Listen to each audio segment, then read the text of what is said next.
हरे कृष्णा। दुर्योधन ने कहा, और भी देखिए, यदुवंशी रोमिणी श्री कृष्ण ने शिशुपाल को मार गिराया, परंतु वहां कोई भी वीर पुरुष उसका बदला लेने को तैयार नहीं हुआ। पांडव जनित आग से दग्ध होने वाले राजाओं ने वह अपराध क्षमा कर दिया, अन्यथा इतने बड़े अन्याय को कौन सह सकता है। वासुदेव श्री कृष्ण ने जैसे महान अनुचित कर्म किया था, वह महामना पांडवों के प्रताप से सफल हो पाया। जैसे कर देने वाले व्यापारी वैश्य नाना प्रकार के रत्नों की भेंट लेकर राजा की सेवा में उपस्थित होते हैं, उसी प्रकार सब राजा अनेक प्रकार के उत्तम रत्न लेकर राजा युधिष्ठिर की सेवा में उपस्थित हुए थे। पांडुपुत्र युधिष्ठिर के समीप प्राप्त हुई उस प्रकाशमयी लक्ष्मी को देखकर मैं ईर्ष्यावश जल रहा हूँ मामा जी। यद्यपि मेरी ये दुरावस्था उचित नहीं है। ऐसा निश्चय करके दुर्योधन चिंता की आग से दग्ध सा होता हुआ पुनः गंधाजराज शकुनी से बोला, मैं आग में प्रवेश कर जाऊंगा, मैं विष खा लूंगा, मैं जल में डूब मरूंगा, पर अब मैं जीवित नहीं रह सकूंगा। संसार में ऐसा कौन शक्तिशाली पुरुष होगा जो शत्रुओं की वृद्धि और अपनी हीन दशा होती देखकर चुपचाप सहन कर ले। मैं इस समय ना तो स्त्री हूं, ना अस्त्र बल से संपन्न हूं, ना पुरुष हूं, ना नपुंसक हूं, और तो भी अपने शत्रुओं के पास से आई हुई वैसी उत्कृष्ट संपत्ति को देखकर भी मैं चुपचाप सहन कर रहा हूं। शत्रुओं के पास समस्त भूमंडल का वह साम्राज्य, वैसी धन रत्नों से भरी हुई संपदा, उनका वैसा उत्कृष्ट राजसूय यज्ञ देखकर मेरे जैसा कौन पुरुष चिंतित ना होगा। मैं अकेला उस राजलक्ष्मी को हड़प लेने में असमर्थ हूँ और अपने पास योग्य सहायक नहीं देखता हूँ, इसीलिए मृत्यु का चिंतन करता हूँ। कुंती पुत्र युधिष्ठिर के पास उस अक्षत विशुद्ध लक्ष्मी का संचय देखकर मैं देव को ही प्रबल मानता हूँ, पुरुषार्थ को निरर्थक जान पड़ता है। सुबल पुत्र, मैंने पहले धर्मराज युधिष्ठिर को नष्ट कर देने का प्रयास किया था, किंतु उन सारे संकटों को लांघ करके वे जल में कमल की भांति उत्तरोत्तर बढ़ते गए। इसी से मैं देव को उत्तम मानता हूँ और पुरुषार्थ को निरर्थक, क्योंकि हम धृतराष्ट्र पुत्र हानि उठा रहे हैं और ये कुंती के पुत्र प्रतिदिन उन्नति करते जा रहे हैं।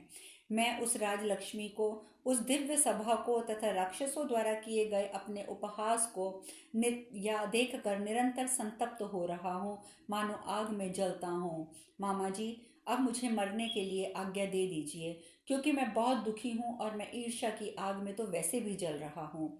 महाराज धृतराष्ट्र को मेरी ये अवस्था से आप सूचित कर दीजिएगा।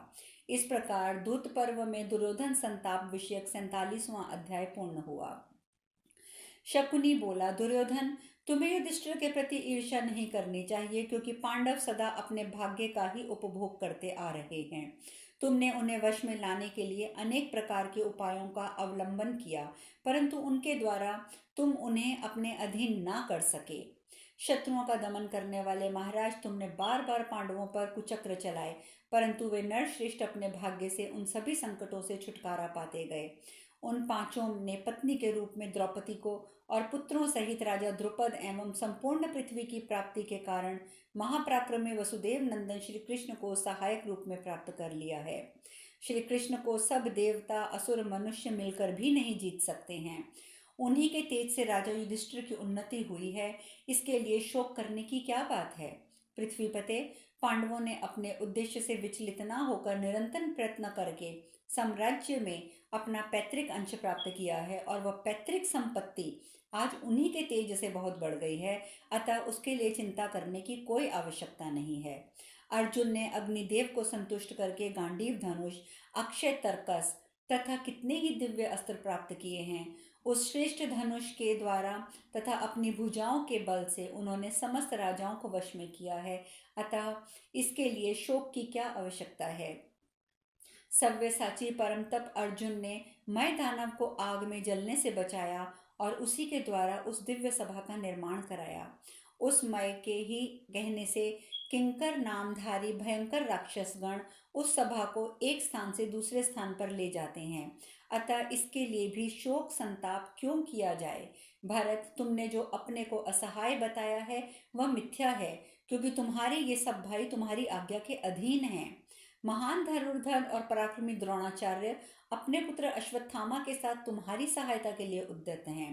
राधानंदन सूत पुत्र कर्ण, महारथी कृपाचार्य, भाइयों सहित मैं तथा राजा भूरिश्रवा, इन सब के साथ तुम भी सारी पृथ्वी पर विजय प्राप्त करो। यह सुनकर दुर्योधन ने कहा, राजन, यदि तुम्हारी अनुमति हो तो तुम्हारे और इन द्रोण आदि सब अन्य महारथियों के साथ इन पांडवों को मैं युद्ध में जीत लूं। इनके पराजित हो जाने पर अभी ये सारी पृथ्वी, समस्त भूपाल है, वह समस्त महाधन सभा भी हमारे अधीन हो जाएगी। शकुनी बोला, राजन, अर्जुन, श्री कृष्ण, भीमसेन, युधिष्ठिर, नकुल, सहदेव और पुत्रों सहित द्रुपद, इन्हें देवता भी युद्ध में परास्त नहीं कर सकते। ये सब के सब महारथी, महान धनुर्धर, अस्त्र विद्या में निपुण तथा युद्ध में उन्मत्त होकर लड़ने वाले हैं। राजन, मैं वह उपाय जानता हूँ जिससे युधिष्ठिर स्वयं पराजित हो सकते हैं। तुम उसे सुनो और उसका सेवन करो। दुर्योधन ने कहा, मामा जी, यदि मेरे सगे संबंधी तथा अन्य महात्माओं की सतत सावधानी से किसी उपाय द्वारा पांडवों को जीता जा सकता है तो मुझे अवश्य बताइए। शकुनी बोला, राजन, कुंती नंदन युधिष्ठिर को जुए का खेल बहुत प्रिय है, किंतु उसे खेलना नहीं आता। यदि राजा युधिष्ठिर को द्रुत की क्रीड़ा के लिए बुलाया जाए तो वह पीछे नहीं हट सकेंगे।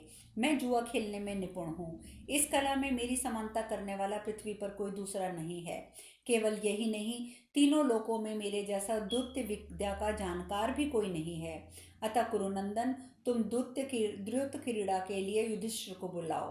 नरश्रेष्ठ, मैं पासा फेंकने में कुशल हूँ, अतः युधिष्ठिर के राज्य तथा देदीप्यमान राजलक्ष्मी को तुम्हारे लिए अवश्य प्राप्त कर लूंगा, इसमें संशय नहीं है। दुर्योधन, तुम ये सारी बातें पिताजी से कहो, उनकी आज्ञा मिल जाने पर मैं निसंदेह पांडवों को जीत लूंगा। दुर्योधन ने कहा, सुबल नंदन, आप ही कुरुकुल के प्रधान महाराज धृतराष्ट्र से इन सब बातों को यथाचित रूप में कहिए, मैं स्वयं कुछ नहीं कह सकूंगा। इस प्रकार द्युत पर्व में दुर्योधन संताप विषयक 48वां अध्याय पूर्ण हुआ। वैशंपायन जी आगे बताते हैं, जन्मेजय गांधारी पुत्र दुर्योधन के सहित सुबल नंदन शकुनी राजा धृतराष्ट्र के राजसूय महायज्ञ का उत्सव देखकर जब लौटा, तब पहले दुर्योधन ने के अपने अनुकूल मत को जानकर और उसकी पूरी बातें सुनकर सिंहासन पर बैठे हुए प्रज्ञा चक्षु महाराज राजा धृतराष्ट्र के पास जाकर इस प्रकार बोला। शकुनी ने कहा, महाराज, दुर्योधन की कांति फीकी पड़ती जा रही है, वह सफेद और दुर्बल हो गया है, उसकी बड़ी दयनीय दशा है, वह निरंतर चिंता में डूबा रहता है। नरेश्वर, उसके मनोभावों को आप समझिए, उसे शत्रुओं की ओर से कोई असहाय कष्ट प्राप्त हुआ है, आप उसकी अच्छी तरह परीक्षा क्यों नहीं करते? दुर्योधन आपका ज्येष्ठ पुत्र है, उसके हृदय में महान शोक व्याप्त है, आप उसका पता क्यों नहीं लगाते?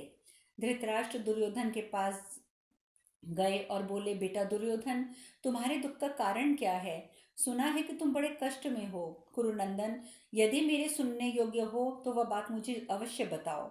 यह शकुनी कहता है कि तुम्हारी कांति फीकी पड़ गई है, तुम सफेद और दुबले हो गए हो, परंतु बहुत सोचने पर भी तुम्हारे शोक का मैं कोई कारण नहीं देख पा रहा हूँ। बेटा, इस संपूर्ण महान ऐश्वर्य का भार तुम्हारे ही ऊपर है। तुम्हारे भाई और सहृदय भी तुम्हारे प्रतिकूल आचरण नहीं करते। तुम बहुमूल्य वस्त्र ओढ़ते पहनते हो, बढ़िया विशुद्ध भात खाते हो तथा अच्छी जाति के घोड़े तुम्हारी सवारी में सदैव रहते हैं, फिर किस दुख से तुम सफेद और दुर्बल हो रहे हो? बहुमूल्य शैयाएं, मन को प्रिय लगने वाली युवतियां, सभी ऋतुओं में लाभदायक भवन और इच्छानुसार सुख देने वाले विहार स्थान, देवताओं की भांति, ये सभी निसंदेह तुम्हें वाणी द्वारा कहने मात्र से सुलभ हैं। मेरे दीर्घ दुर्ग पुत्र, तुम दीन की भांति क्यों शोक करते हो? जैसे स्वर्ग में इंद्र को संपूर्ण मनोवांछित भोग सुलभ हैं, उसी प्रकार समस्त अभिलक्षित भोग और खाने पीने की विधि उत्तम वस्तुएं तुम्हारे लिए सदा प्रस्तुत हैं, फिर तुम किस लिए शोक करते हो? तुमने कृपाचार्य से निरुक्त, निगम, छंद, वेदों के 6 अंग, अर्थशास्त्र, 8 प्रकार के व्याकरण शास्त्र सबका अध्ययन किया है। हलायुद्ध कृपाचार्य द्रोणाचार्य से तुमने अस्त्र विद्या सीखी है। बेटा, तुम इस राज्य के स्वामी होकर इच्छानुसार सब वस्तुओं का उपभोग करते हो। सूत तथा मगध सदा तुम्हारी स्तुति करते रहते हैं। तुम्हारी बुद्धि की परिक्रता प्रसिद्ध है। तुम इस जगत के ज्येष्ठ पुत्र के लिए सुलभ समस्त राजोचित सुखों के भागी हो, फिर भी तुम्हें कैसी चिंता हो रही है? बेटा, तुम्हारे इस शोक का कारण क्या है? कृपया मुझे बताओ। वैशंपायन जी आगे कहते हैं, पिता का ये कथा सुनकर क्रोध के वशीभूत हुए मूढ़ दुर्योधन ने उन्हें अपना विचार बताते हुए इस प्रकार उत्तर दिया। दुर्योधन बोला, पिताजी, मैं अच्छा खाता पहनता तो हूँ, परंतु कायरों की भांति मैं समय के परिवर्तन की प्रतीक्षा में रहकर अपने हृदय में भारी ईर्ष्या धारण करता हूँ। जो शत्रुओं के प्रति अमर्ष रखकर उन्हें पराजित करके विश्राम लेता है और अपनी प्रजा को शत्रुजनित क्लेश से छुड़ाने की इच्छा रखता है, वही पुरुष कहलाता है। पिताजी, संतोष लक्ष्मी और अभिमान का नाश कर देता है। दया भय और वे दोनों भी वैसे ही हैं। इन संतोष आदि से युक्त मनुष्य कभी ऊंचा पद नहीं पा सकता, ये आप जानते हैं। कुंती नंदन युधिष्ठिर की वह अत्यंत प्रकाशमय राजलक्ष्मी देखकर मुझे तो भोजन भी अच्छा नहीं लगता। वह मेरी कांति को नष्ट करने वाली है। शत्रुओं को बढ़ते और अपने को हीन दशा में जाते देख और युधिष्ठिर की उस अदृश्य लक्ष्मी पर भी प्रत्यक्ष की भांति दृष्टिपात करके मैं चिंतित हो उठा हूँ। यही कारण है कि मेरी कांति फीकी पड़ गई है। मैं दीन दुर्बल और सफेद हो गया हूँ। राजा युधिष्ठिर अपने घर में बसने वाली 88,000 स्नातकों का भरण पोषण करते हैं। उनमें से प्रत्येक की सेवा के लिए 30-30 दासियां प्रस्तुत रहती हैं। इसके सिवा युधिष्ठिर के महल में 10,000 अन्य ब्राह्मण प्रतिदिन सोने की थालियों में भोजन करते हैं। कंबोज राज ने काले नीले और लाल रंग के कदली मृग के चर्म तथा अनेक बहुमूल्य कंबल युधिष्ठिर को भेंट में भेजे हैं। उन्हीं की भेजी हुई सैकड़ों हथनियां, सहस्त्रों गाय घोड़े और 30-30 हजार ऊंट और घोड़ियां वहां विचरती हैं। सभी राज लोग भेंट लेकर युधिष्ठिर के भवन में एकत्र हुए थे। पृथ्वीपते, उस महान यज्ञ में भूपाल गण कुंती पुत्र युधिष्ठिर के लिए भांति भांति के बहुत से रत्न लेकर आए थे। बुद्धिमान पांडु कुमार युधिष्ठिर के युद्ध में धन की जैसे प्राप्ति हुई है, वैसी मैंने पहले कभी नहीं देखी है, ना ही कभी सुनी है। महाराज, शत्रु की वह अनगिनत धन राशि देखकर मैं चिंतित हो रहा हूँ। मुझे चैन नहीं मिलता। ब्राह्मण लोग तथा हरी भरी खेती उपजाकर जीवन निर्वाह करने वाले बहुत से गाय बैल रखने वाले वैश्य सैकड़ों दलों में इकट्ठे होकर 3 खर्व भेंट लेकर राजा के द्वार पर रोके हुए खड़े रहते हैं। वे सब लोग सोने के सुंदर कलश और इतना धन लेकर आए थे, तो वे भी सभी राजद्वार में प्रवेश नहीं कर पाते थे, अर्थात उनमें से कोई भी प्रवेश नहीं कर पाते थे। देवांगनाएं इंद्र के लिए कलशों में जैसे मधु लिए आती हैं, वैसे ही वरुण देवता का दिया हुआ कांस के पात्र में रखा हुआ मधु समुद्र ने युधिष्ठिर के लिए उपहार में भेजा था। वहां छीके पर रखकर लाया हुआ 1,000 स्वर्ण मुद्राओं का बना हुआ कलश रखा था, जिसमें अनेक प्रकार के रत्न जड़े थे। उस पात्र में स्थित समुद्र जल को उत्तम शंख में लेकर श्री कृष्ण ने युधिष्ठिर का अभिषेक किया था।